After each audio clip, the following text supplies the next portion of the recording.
Pourquoi ta vie devient plus difficile après avoir accepté Jésus? Tu as accepté Jésus. Tu t'es repenti. Mais depuis ce jour, ta vie est devenue plus compliquée. Tu te poses la question: pourquoi maintenant que je suis en Christ, tout devient plus dur? Voici pourquoi. Tu es peut-être né dans une famille où la terre, les bénédictions, les maisons ont été livrées à des fétiches, esprits marins, serpents. Tes ancêtres ont prononcé des paroles, fait des pactes, versé du sang et invité des esprits qu'on ne devait jamais faire entrer. Ils les ont ramenés dans la maison pour chercher la gloire, la protection et la réussite.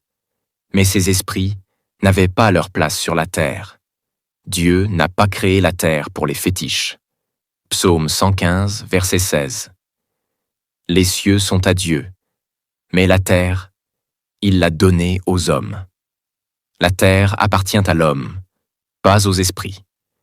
Mais si les fondations sont corrompues, même un enfant de Dieu peut souffrir. Adam et Ève vivaient dans le jardin d'Éden, où tout était facile.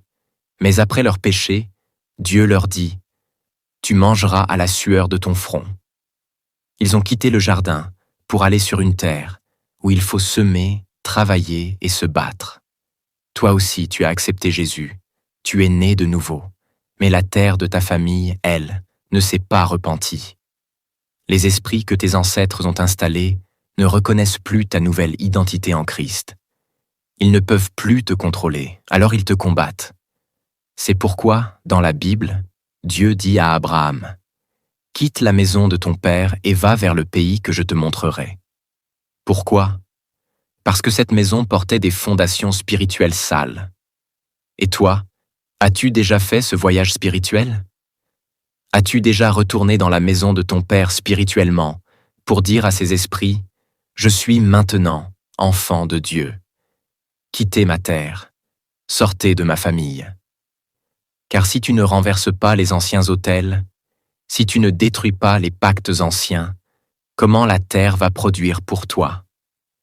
Ecclésiaste 10, verset 7 dit: « J'ai vu des esclaves sur des chevaux, et des rois marcher à pied comme des esclaves. » Pourquoi? Parce que l'ordre spirituel est inversé.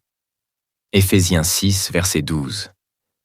Nous n'avons pas à lutter contre la chair et le sang, mais contre des puissances spirituelles. C'est un combat invisible. Mais Dieu a donné une promesse à Josué. Josué 1er verset 3. « Tout lieu que ton pied foulera, je te le donne. » Tu dois marcher spirituellement sur ta terre familiale et dire: « Cette terre appartient à Jésus maintenant. » Souviens-toi de Moïse dans Exode 10, versets 24 à 26. Pharaon a dit: « Partez, mais laissez vos troupeaux ici. » Mais Moïse a répondu: « Non, nous devons tout prendre pour servir Dieu. » S'il n'avait rien dit, Pharaon aurait gardé leur richesse. Et toi, tu veux récolter, mais tu ne sèmes pas? Même Jésus a semé sa vie pour que nous soyons sauvés. Et toi, qu'as-tu semé pour Dieu? Alors, aujourd'hui, retourne spirituellement dans la maison de ta famille.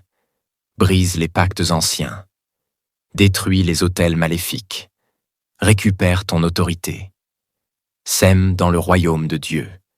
Et la terre commencera à produire pour toi. Car si les fondations sont détruites, le juste, que peut-il faire? Mais en Jésus, tu as le pouvoir de tout reconstruire.